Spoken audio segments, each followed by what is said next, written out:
मानव इतिहास में कई सभ्यताओं ने आकाश की ओर देखा और अपने अस्तित्व के रहस्यों को समझने की कोशिश की। प्राचीन भारत अपने समृद्ध इतिहास और गहरी दार्शनिक परंपराओं के कारण उन कहानियों को प्रस्तुत करता है जो यह संकेत देती हैं कि पृथ्वी पर परग्रही प्रभाव हो सकता है। क्या हमारे पुराणों और ग्रंथों में ऐसे रहस्य छिपे हैं जो हमारी समझ से परे हैं? आइए इन गहरे रहस्यों को समझने की कोशिश करें। नमस्कार दोस्तों, स्वागत है आप सभी का हमारे YouTube चैनल सोनीत वाइस ज्ञान में। वैदिक ग्रंथों में एक विशाल और जीवंत ब्रह्मांड की कल्पना की गई है। ऋग्वेद में असंख्य लोकों और खगोलीय संस्थाओं का उल्लेख मिलता है। यह दृष्टिकोण आधुनिक खगोल शास्त्र के कई सिद्धांतों से मेल खाता है और हमें यह सोचने पर मजबूर करता है कि हमारे पूर्वजों को यह ज्ञान कैसे प्राप्त हुआ। क्या यह केवल कल्पना थी या फिर किसी अन्य ग्रह के बुद्धिमान प्राणियों ने हमारे पूर्वजों को यह ज्ञान प्रदान किया था?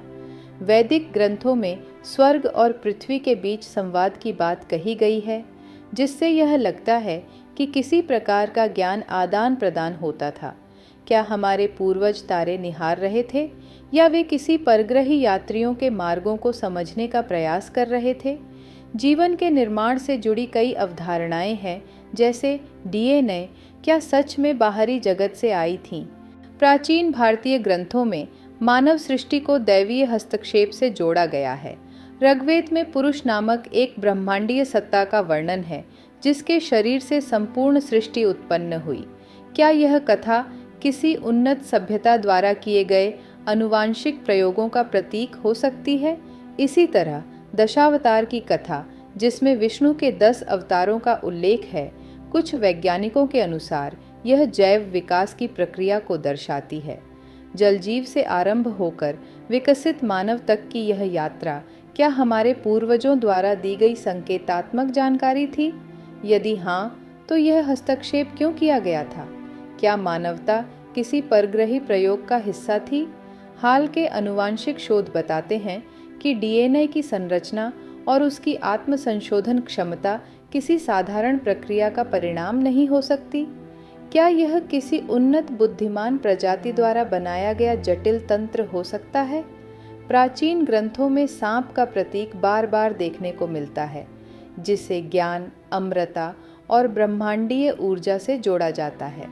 कुंडलिनी शक्ति को एक कुंडली मारे हुए सांप के रूप में दर्शाया गया है, जो आश्चर्यजनक रूप से DNA की द्विगुणित कुंडली संरचना से मेल खाती है। क्या यह किसी परग्रही हस्तक्षेप की ओर इशारा करता है? भारतीय ग्रंथों में कई बार ऐसे उल्लेख मिलते हैं कि देवता स्वर्ग से विमानों में सवार होकर पृथ्वी पर आए। रामायण और महाभारत में वर्णित विमान क्या वास्तव में उड़ने वाले यंत्र थे? संपूर्णानंद सूत्रधारा जैसे ग्रंथों में विमान निर्माण की विस्तृत तकनीकी जानकारी मिलती है, जो आधुनिक विमानों की अवधारणाओं से मेल खाती है। क्या ये केवल आध्यात्मिक यात्रा के प्रतीक थे या फिर ये वास्तविक अंतरिक्ष यान थे, जिनका संचालन बाह्य ग्रहों से आए यात्रियों द्वारा किया जाता था? यदि ऐसा था, तो वे कौन थे और उनका उद्देश्य क्या था? महाभारत जैसे ग्रंथों में भीषण युद्धों के वर्णन मिलते हैं, जिनमें अत्यंत शक्तिशाली अस्त्र शस्त्रों का उपयोग किया गया था। ब्रह्मास्त्र जैसा अस्त्र, जिसे संपूर्ण नगरों को नष्ट करने की शक्ति प्राप्त थी, क्या किसी आधुनिक परमाणु बम जैसा था? युद्ध के बाद का वर्णन, जिसमें जल का उबलना, भूमि का राख में बदल जाना और जीवों की अज्ञात बीमारियों से पीड़ित होने की बातें कही गई हैं, क्या यह विकिरण प्रभाव का संकेत हो सकता है? क्या यह किसी प्राचीन तकनीकी युद्ध का प्रमाण हो सकता है? यदि इन सभी ग्रंथों को एक नए दृष्टिकोण से देखा जाए, तो यह संकेत मिलता है कि मानव सभ्यता का विकास केवल पृथ्वी तक सीमित नहीं था।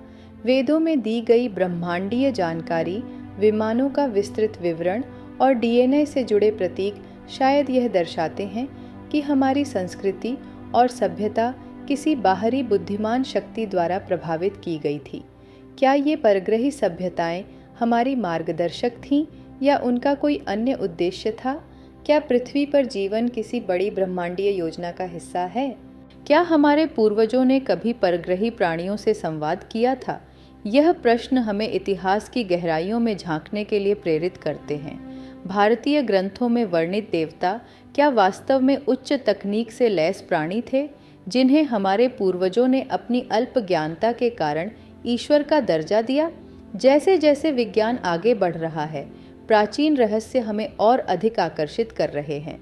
विमानों की अद्भुत नक्काशियाँ, ऋग्वेद के गूढ़ श्लोक और महाभारत के युद्ध वर्णन हमें सोचने पर मजबूर करते हैं कि कहीं इतिहास में कुछ ऐसा तो नहीं हुआ जिसे हम अब तक अनदेखा कर रहे थे।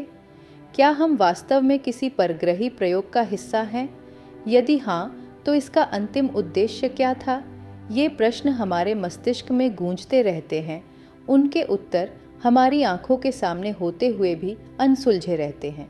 प्राचीन भारतीय ग्रंथों को एक नए दृष्टिकोण से देखने पर यह पता चलता है कि शायद हम केवल इस पृथ्वी के ही नहीं, बल्कि संपूर्ण ब्रह्मांड के एक बड़े रहस्य का हिस्सा हैं। भारतीय संस्कृति में वर्णित घटनाएं और कथाएं केवल मिथक नहीं हैं, बल्कि वे एक भूला हुआ इतिहास हो सकती हैं जो हमारी उत्पत्ति और भविष्य की दिशा को दर्शाती है।